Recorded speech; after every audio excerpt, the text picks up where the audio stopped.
que seria a coleta de dados, então, Felipe? Ó, agora eu vou falar do como. Esta é a palavra, gente. Como.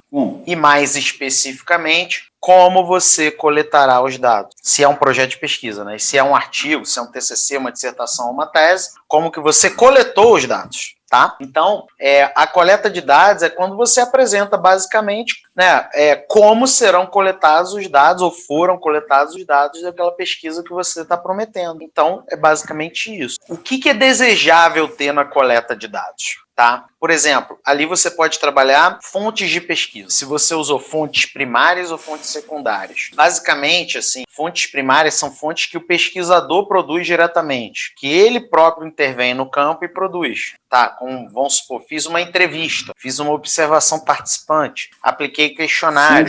Isso é fonte primária. E a fonte secundária é quando você pega fontes, não estou falando num tom pejorativo, tá? Não é um juízo de valor que eu estou fazendo aqui, mas é a fonte segunda mão, é a fonte que vem de outras fontes, tá? Então, em geral, já foram até tratados os dados. Vamos supor, se eu estou fazendo uma pesquisa e eu vou usar o banco de dados da Organização Mundial de Saúde, não fui eu que produzi aquele banco, mas eu estou usando o banco de dados. E aí, isso é uma fonte secundária, sabe? Ah, Felipe, o que é melhor, fonte primária ou secundária? Não tem uma hierarquia entre elas, não tem uma ordem de preferência entre elas. O que é melhor é aquilo que é importante para a sua pesquisa, para você pagar a promessa da pesquisa. Isso que é o melhor. Mas não existe uma relação de hierarquia, né? Para pagar a promessa. É isso. O que é melhor é o que paga a promessa, tá?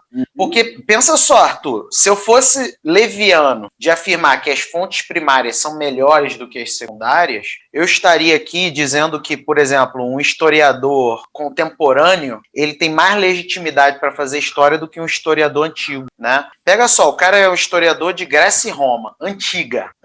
É muito complicado ele fazer fonte primária, né? Não tem como entrevistar o Sócrates mais, né? Não tem mais como bater uma ideia com Platão, entendeu? Muitas das fontes dos historiadores, especialmente historiadores de momentos mais velhos, né, mais antigos da nossa história, muitas das coisas têm fonte primária, mas também tem fonte secundária. E eles não produzem um conhecimento legítimo? Claro que produzem. Dão um show aí. Um monte de dissertação e tese de doutorado maravilhosa sobre Grécia Antiga, sabe?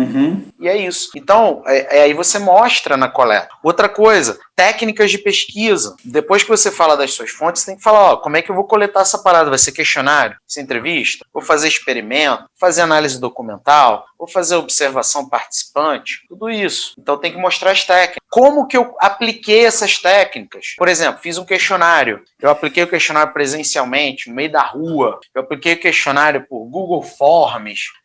Enfim, como é que foram as condições de aplicação? Foram físicas? Foram virtuais? Eu joguei o questionário, tem essa coisa agora nas redes sociais, cara, assim, com todo respeito, mas eu tenho dificuldade de entender isso metodologicamente. A pessoa chega e fala assim, gente, meu amigo tá fazendo uma pesquisa sobre assédio moral no trabalho. Quem puder, preencha esse Google Forms aqui, tá? E aquilo viraliza na internet, mas eu tendo a achar que a gente perde ali um controle metodológico, né? De quem preencheu, sabe? Mas você tem que dizer lá, ó, fiz isso, joguei pro mundo, entendeu? Então você diz isso quando você vai falar dos meios de coleta. E a circunstância da coleta, né? Se você colheu na hora aquela informação, ou se você deixou a pessoa responder durante 20 minutos, 1 hora, 2 horas, 5 dias, né? Então, um pouco da circunstância da coleta. Se você estava presente ou se não estava. Por exemplo, certas pesquisas, se o pesquisador está presente, dependendo de como é feita a pergunta, pode enviesar, né? Vamos supor, clássica, Arthur, todo mundo já mentiu nessa. Chega uma pessoa que você nem conhece na pracinha, e aí chega e...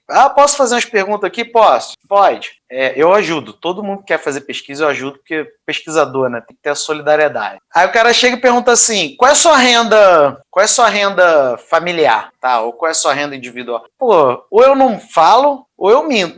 Ainda mais porque são pesquisas de marketing, né? Não são pesquisas, às vezes, científicas, propriamente dito, são pesquisas de... Pô, não sei quem é a pessoa, não sei nada, eu minto. Agora, se tivesse uma urna para eu jogar lá a minha resposta, a resposta talvez seria diferente. Então, até o contexto da coleta pode afetar o resultado. E eu tenho que deixar isso claro quando eu vou falar de coleta de dados. Perfeito. Não, é interessante, porque eu penso o seguinte, Felipe, que se você não delimitar no início da tua pesquisa a forma que você vai coletar os seus dados, qual a fonte de pesquisa que você vai usar, quais as técnicas, quais são os meios de coleta, meu irmão, você perde a credibilidade no dado que você apresenta, na construção, na produção do teu dado. Né? E é curioso porque quando a galera entende isso, sabe o que acontece? É aprovação de mestrado rolando, é aprovação de doutorado, é aprovação do artigo, é aprovação da dissertação com louvor, da tese com louvor.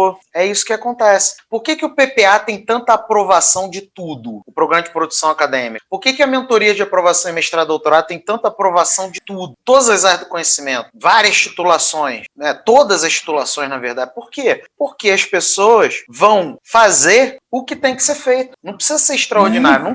Eu não sou extraordinário. Pelo contrário, eu sou muito mais ou menos. Só que eu faço muito bem o que tem que ser feito, né? E aí, com certeza. Aí vem esses resultados todos, semanalmente, aprovação. Semanalmente, aprovação em mestrado, aprovação em doutorado, pós-doc, financiamento de pesquisa, é isso, é aquilo, aprovação do artigo. Por quê? Porque as pessoas aprendem a fazer o dever de casa lá. Muito bem feito. Aí a minha visão, na verdade, é a seguinte, cara. O problema é que não é que a metodologia é difícil, é porque a metodologia não é ensinada ou é mal ensinada. E aí a gente pratica errado. É igual eu ir para academia, o cara lá, o professor da academia, fala para eu pegar o Altera assim, todo errado e tal. Vai dar ruim, entendeu? Vai dar ruim. E aí, porque Altera é difícil. Não é Altera que é difícil, é porque não te ensinaram direito, entendeu? Difícil é pilotar avião. Agora, metodologia é uma questão de método, de prática, de você ter orientação adequada, né? E tem gente, inclusive, Arthur, que vem de dificuldade na metodologia para dizer que é uma bobão.